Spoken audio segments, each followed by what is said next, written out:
नमस्कार, अपना उत्तराखंड में आप सबका स्वागत है। मैं हूं आपके साथ प्रीति सिंह। चलिए बुलेटिन की शुरुआत करते हैं। उत्तराखंड सचिवालय में मुख्यमंत्री तीरथ सिंह रावत की अध्यक्षता में उत्तराखंड कैबिनेट की वर्चुअल बैठक आयोजित की गई, जिसमें प्रदेश में बढ़ते कोविड के प्रभाव को लेकर महत्वपूर्ण फैसले लिए गए हैं। कैबिनेट बैठक में फैसला लिया गया है कि प्रदेश में कोविड की रोकथाम के लिए 18 से 45 आयु वर्ग के सभी लोगों को निःशुल्क टीका लगाया जाएगा। प्रदेश में संख्या करीब 50 लाख है। टीकाकरण पर लगभग 450 करोड़ का खर्च होगा, जिसे राज्य सरकार खुद वहन करेगी। बने और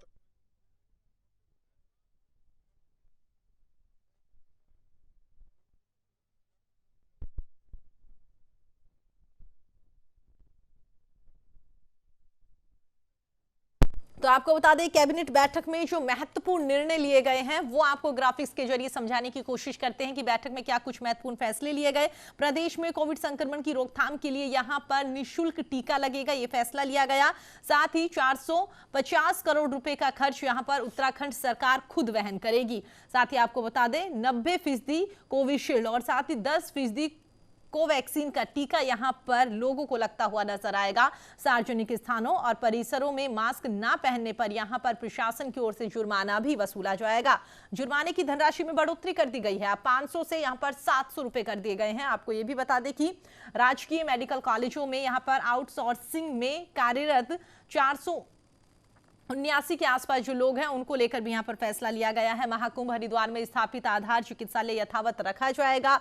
बाबा बर्फानी चिकित्सालयों को यहां पर फिलहाल यथावत ही रखा जाएगा। इसके अलावा आपको यह भी बता दें, जिन जगहों पर कर्फ्यू लगाया गया है वहां इसका कड़ाई से अनुपालन प्रशासन की ओर से करवाया जाएगा।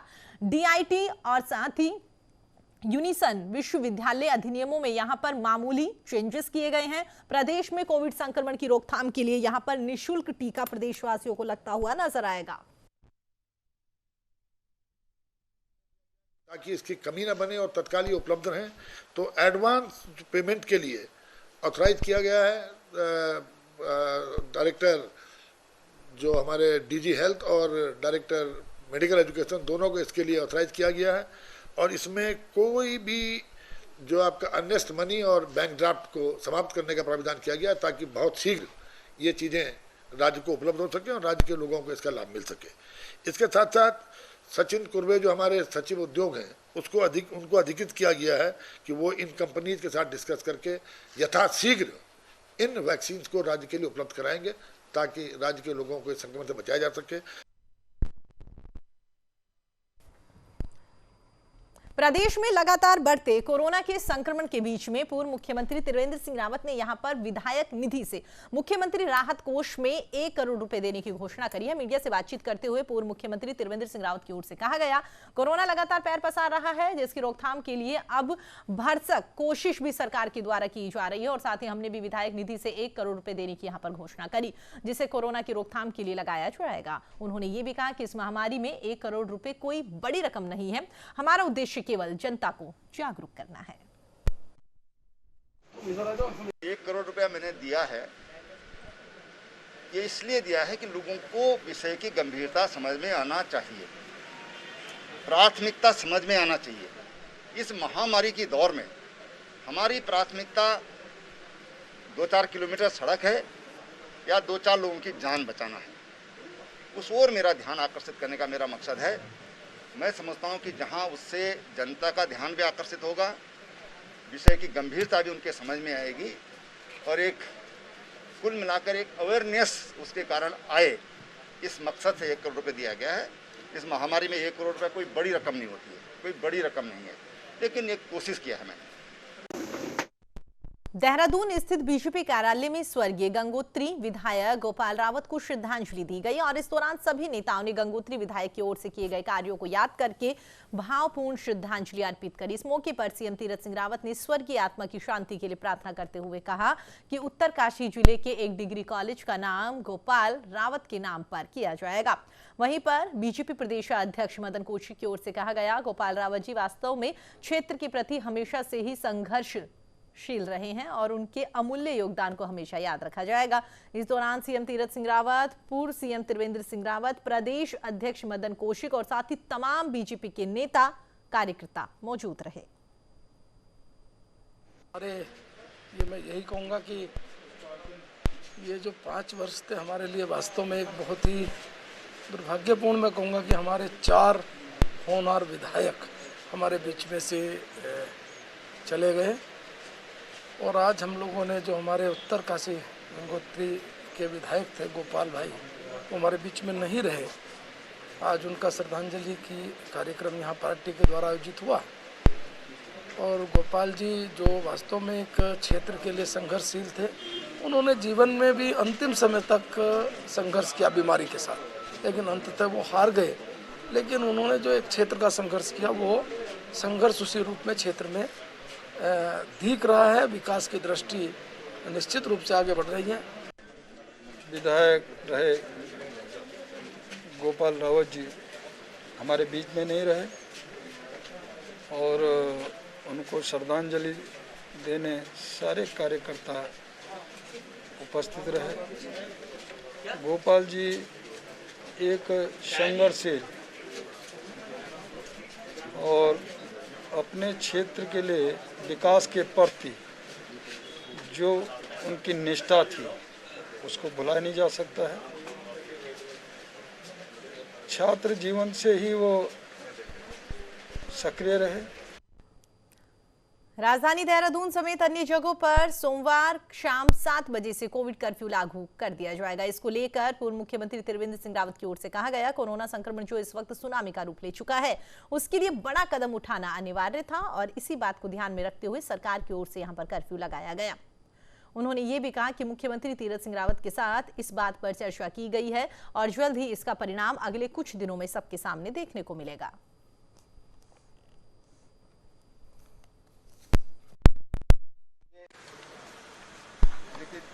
कई लोग जो जंग में माननीय मुख्यमंत्री जी से कल हम मिले थे और उस पर कार्रवाई प्रारंभ हुई है।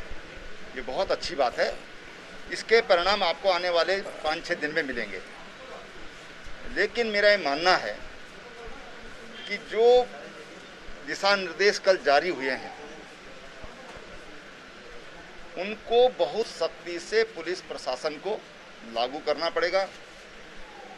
हमारे जो फ्रंट लाइन वर्कर हैं जिनको भी ये जिम्मेदारी दी गई है, पेशेंट की जिसको आइसोलेट किया गया है, जिसको क्वारंटीन किया गया है, उन पर हमको चौकसी रखनी पड़ेगी। हरिद्वार महाकुंभ में चैत्र पूर्णिमा पर इस बार आम श्रद्धालु 9:30 बजे तक हर की पैड़ी पर स्नान कर सकेंगे।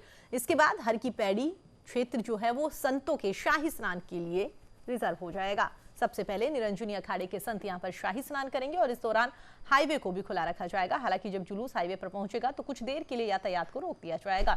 जुलूस में संतों की संख्या भी इस बार कम होगी और वाहनों का भी कम से कम उपयोग किया जाएगा। वहीं पर बैरागी और सन्यासी अखाड़ों के संतों ने मेला पुलिस प्रशासन को आश्वासन दिया है कि सीमित संख्या में संत यहां पर स्नान करेंगे और कोविड की गाइडलाइन का खासा ख्याल रखा जाएगा। आपको बता दें, हरिद्वार महाकुंभ के शाही स्नान को लेकर आईजी और मेला अधिकारी ने सन्यासी अखाड़ों के पदाधिकारियों के साथ बातचीत करी।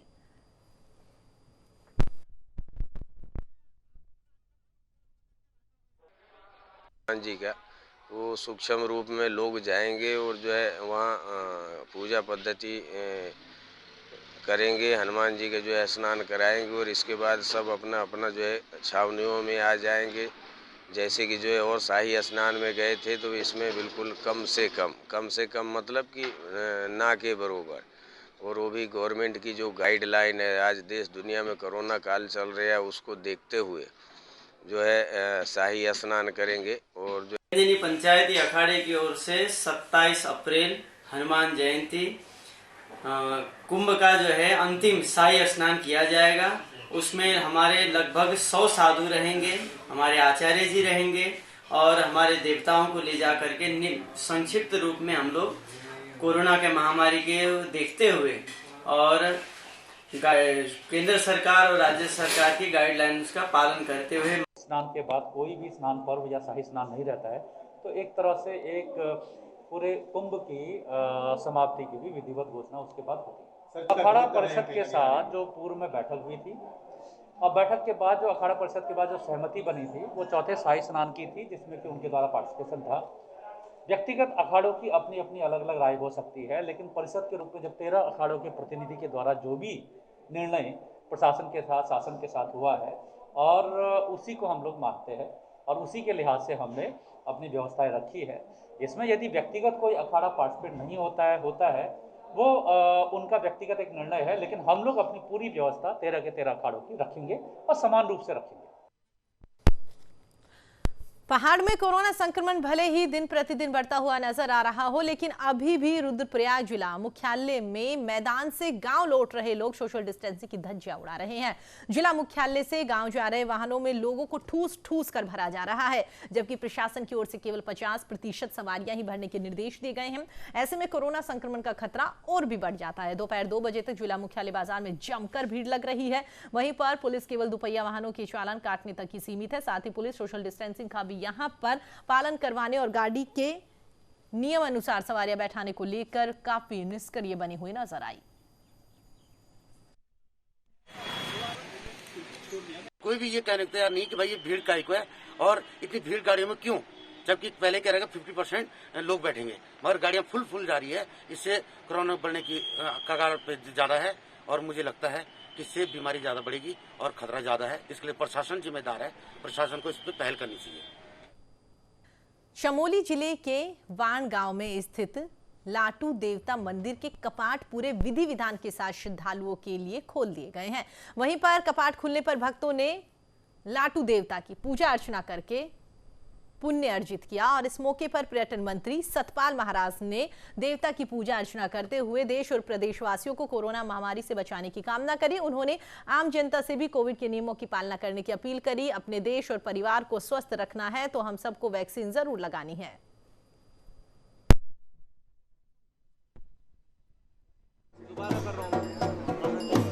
उत्तराखंड की देव संस्कृति में घोड़ा चांचरी जो आपको देखने को मिल रही है,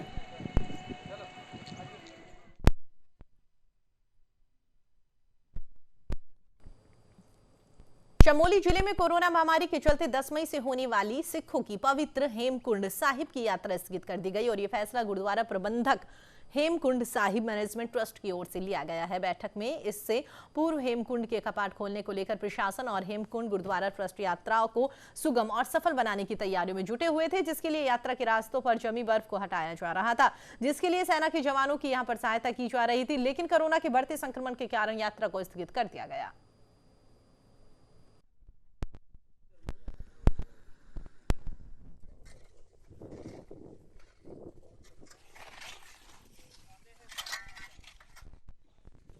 इसमें कोरोना महामारी ने भयानक स्वरूप अख्तियार किया हुआ है। लगभग सभी स्टेटों के लोग इससे प्रभावित हैं। इसी को देखते हुए गुरुद्वारा श्री हेमकुंड साहिब मैनेजमेंट ट्रस्ट ने फैसला किया है कि जो इस साल 10 मई को श्री हेमकुंड साहिब की यात्रा का शुभारंभ होना था, उसको पोस्टपोन कर दिया गया है। उत्तराखंड के जाने माने संगीतकार संजय राणा का निधन हो गया है और उनके निधन से उत्तराखंड संगीत जगत को बड़ा नुकसान हुआ। उनके निधन पर सीएम तीरथ सिंह रावत ने दुख जताते हुए ट्वीट करके अपनी संवेदना व्यक्त करी। जानकारी के मुताबिक संगीतकार संजय राणा का हृदय गति रुकने की वजह से निधन हो गया। इससे उत्तराखंड संगीत जगत में काफी शोक की लहर है। आपको ये भी बता दें कि संजय राणा उत्तराखंडी संगीत जगत के प्रसिद्ध संगीतकार थे। वो गढ़वाली, कुमाऊनी, जौनसारी आदि गीतों पर संगीत देते थे।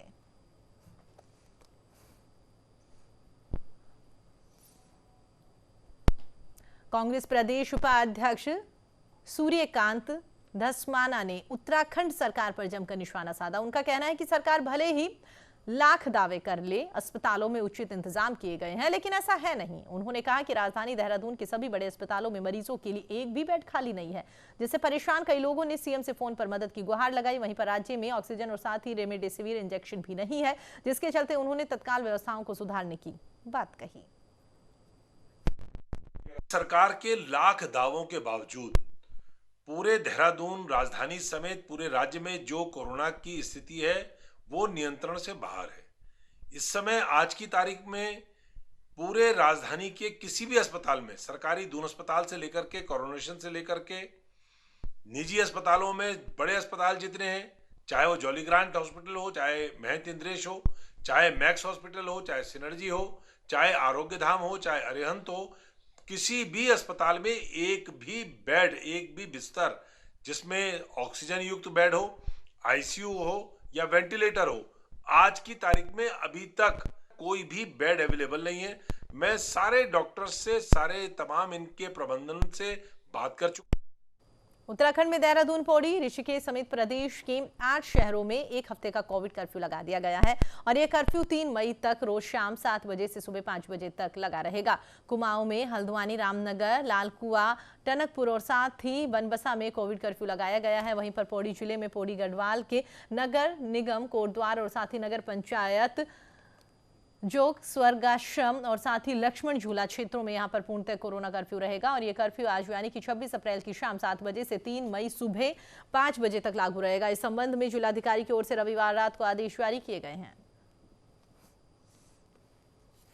देहरादून वासियों से मेरा अनुरोध है कि इस कर्फ्यू के दौरान जरूरी चीज़ें जो हैं उनकी जो दुकानें हैं वो खुली रहेंगी, जैसे कि हमारी राशन की दुकानें हो गई, फल सब्जी की दुकानें हो गई, डेयरी होगी, इसके अलावा अंडे की दुकान हो गई, मीट मछली की दुकान हो गई। इस तरीके की जो भी एसेंशियल सर्विसेज हैं वो प्रत्येक दिन खुलेंगी, इसलिए आप लोग बाज़ारों में भीड़ ना लगाएं। इसमें कोई भी कमी नहीं की जाएगी और पर्याप्त सारी चीज़ें उपलब्ध हैं, तो आप लोग सोशल डिस्टेंसिंग का पालन करें।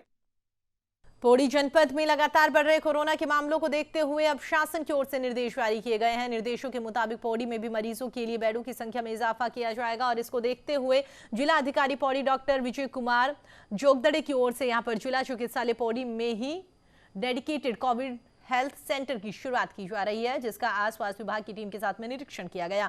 आपको ये भी बता दें कि जिला चिकित्सालय पौड़ी को अब DCSC के रूप में तब्दील किया गया है, जिसमें कि 40 बेडों की व्यवस्था की गई है, साथ ही 4 ICU बेड की व्यवस्था भी यहाँ पर की गई है।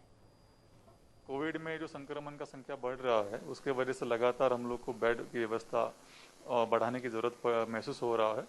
उसी को देखते हुए शासन के निर्देश के अनुक्रम में जिला अस्पताल पौड़ी को कोविड केयर सेंटर के रूप में DCHC के रूप में चिन्हित किया गया है, नोटिफाई किया गया है। यहाँ पे आज मैंने सभी व्यवस्था का जायजा लिया है। यहाँ पे हम लोगों ने कोविड वार्ड्स चिन्हित कर दिया है। अभी तक जो है 40 बेड की व्यवस्था यहाँ पे सुनिश्चित किया गया है। मैंने संबंधित जो नोडल ऑफिसर हैं यहाँ पर CMS साहब को भी निर्देश दे दिया है कि आप जो है 40 बेड की व्यवस्था के ऊपर और कुछ बेड्स की व्यवस्था बढ़ा सकते हैं, उससे बहुत लाभ मिलेगा। तो सब मिला के अगर हम दिनेशपुर में बिजली विभाग द्वारा चलाए गए ब्याज माफी अभियान के तहत में गदरपुर दिनेशपुर क्षेत्र से बिजली विभाग के द्वारा बम्पर वसूली की गई है और इस दौरान प्रेस वार्ता करते हुए बिजली विभाग के जेई मेहताब अली की ओर से कहा गया है कि रुद्रपुर डिवीजन को यहां पर बिजली उपभोक्ताओं का बकाया बिल की वसूली के लिए विभाग के उच्च अधिकारियों ने यहां पर 22 करोड़ का टारगेट दिया था, जिसके तय सीमा के अंदर ही गदरपुर दिनेशपुर ने यहां पर 8 करोड़ रुपए का उपभोक्ताओं के बिलों से ब्याज माफी के तहत में राजस्व वसूली की है। सेकंड डिवीजन का जो टारगेट था 22 करोड़ टारगेट था, जिसमें से हमारे 2 उपखंड कार्यालय आते हैं। एक उपखंड हमारा गदरपुर, एक रुद्रपुर 2, तो हमारा 11 करोड़ का प्रत्येक उपखंड का था, जिसमें हमारी गदरपुर उपखंड से लगभग हमारा 8 करोड़ 8.5 करोड़ रुपये राजस्व मिला है और इस बार काफ़ी अच्छा राजस्व प्राप्त है। इस बार ब्याज माफी की योजना भी और सभी उपभोक्ताओं के लिए योजना। चलिए फिलहाल इस बुलेटिन में इतना ही। देश और दुनिया की तमाम खबरों के लिए आप देखते रहिए न्यूज़ इंडिया। नमस्कार।